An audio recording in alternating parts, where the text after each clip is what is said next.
I'm Ray. I'm Candace. Welcome to Unpacking Coffee. This week, Looking Homeward. of Seattle, Washington. Looking homeward, looking homeward, looking homeward. Founder Jake Deome drove down here. He took the train. Props for that. Props for that. Hopped on a train from Seattle to Portland. Train hopping. It was really exciting to do the interview with Jake in the studio here. We've not done that yet. A new redesign, so. Gonna be doing that more often, hopefully. Just take a train here. Take a train. So what did you and Jake talk about, Candace? Candace? We talked about his path from starting coffee to running his own roastery. I really liked how Jake talked about the idea behind the brand. I like how Jake talked about that too. My name is Jake Deome. I'm the director of coffee of Looking Homeward Coffee in Seattle, Washington. I'm looking to create more of a home for people. I sort of lost my home in a way, so that the same time that I moved away to college, my parents sold the house that I grew up in. So their new home wasn't home for me, my new home wasn't home for me, and where I came from wasn't home for me. Trying to figure out what home actually meant, I found it within myself and within my friends. We're all looking towards something. It doesn't necessarily need to be a home, it doesn't necessarily need to be a job or anything like that, but it can be looking towards each other, looking towards creating connection. Creating a connection between 2 or 3 or 4 people, and then it creates something lasting and something long-term. Jake's been in coffee since 2007. All my friends worked at Starbucks, and I worked there for 2.5 years. Fell in love with it, really got into tasting different coffees and like figuring out what different regions tasted like what and like understanding that. Realized that I wanted more from my situation, so I moved from where I was living in the Bay Area to Sacramento. Basically just worked in specialty coffee from there. I worked as a register operator, a barista, apprentice coffee roaster, production roaster, head roaster, quality control manager. So before I became a roaster, I was about to open my own cafe. But then I got the opportunity to learn roasting. I did that, and then, so that was the beginning of the 5-year plan. Was like, I'm always gonna open something, I'm always gonna own my own business at some point. I just need to get to the point where I'm able to do so. Roasting, as I was building that up and like learning my skills and honing my craft, and then with cupping and scoring and sourcing and all of that stuff, it was always reaching a point where I'm like, okay, I'm ready to open my own thing, and then the next thing would present itself. And then I reached a point where it was like, okay, I need to move, so let's do it. He just recently, last year, started Looking Homeward. Became a green buyer officially and became the director of coffee for my own company. And so it's been a weird, long journey, and now we're finally seeing something come of it. So Jake does a lot of this on his own. The start of the company started with just myself. I was the only employee doing all the work, building that out in a city that I know basically nobody, and like finding those connections in order to make everything work was really challenging and a lot of fun. It took about a year, and it kept me on a path of always moving forward and always pushing myself to make those next steps.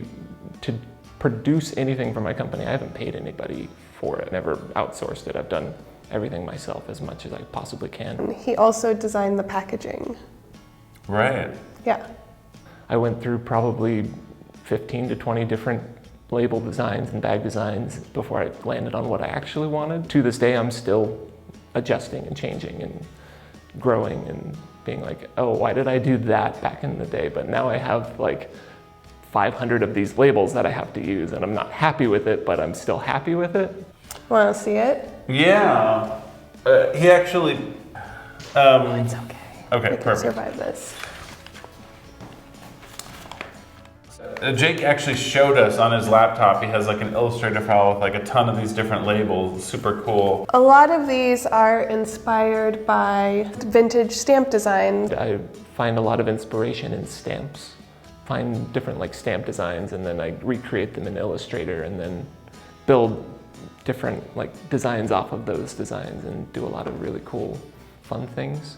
Fits nicely with this idea of looking homeward. Oh yeah. I like that. I'm gonna use that. That's nice.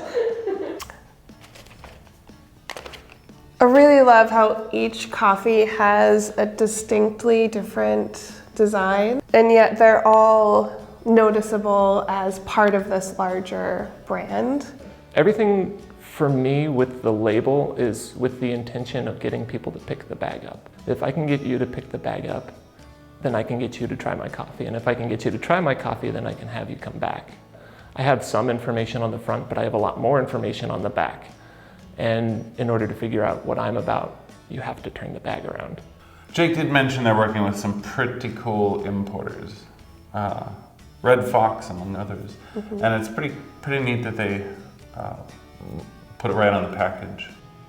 While I do a lot of the stuff myself, the stuff that I don't do, I need to highlight. I wanted to talk about the importer because I'm not the one down there doing the work, and they should get recognition for it. And my customers should know where their coffee comes from, because it's not me shaking hands with the producers, at least not yet. And even when I do go down there, I'm still going to use the same importers. I'm still going to highlight their coffees and build my company off of their work. Take that next leap into education and be like, oh, who's Red Fox? What are they about? And then they can go on Red Fox's website and be like, oh, these guys are really cool, and they're doing some really amazing things in Colombia and Peru and Mexico, and like all of these little programs that they're doing are making a big impact. And I'm learning that because I read it off of a bag from a roastery in Seattle. Did you get a chance to talk to Jake about why he chose Seattle? I did. You're looking at saturation in different markets. Seattle doesn't have a lot of specialty coffee roasters. There's some good roasters and there's some people who have been doing it a very long time. But when you're looking at modern specialty coffee roasters, there's half a dozen.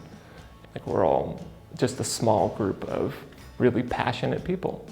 And so that was a community that I wanted to get a part of and like help bring everyone closer and push it towards what it could be, and then make the market a little bit better and a little bit more accessible to people. Make it easier to get better coffee. Ooh, also, I'm pretty sure he's opening a cafe somewhere in Seattle. I am. It is about to happen. It's in the works. I'm in design period right now. And I tried really hard to get him to tell me where, but it did not work. No, not yet. I'd like to. I want to, but no, I can't. Tried to get a scoop for you guys, but Jake wasn't having it. No. Jake wasn't having it. He's really good at keeping that on the down low. People following you around. Where's he spending his time? It's like, oh, what neighborhoods does he go to? Luckily, I go to every neighborhood in town. So we're just gonna stalk his Instagram and see where he goes. Yeah, we'll let you know Jake when we know. sightings, when we figure it out. Looking Homeward of Seattle, Washington. Feels like Seattle here today.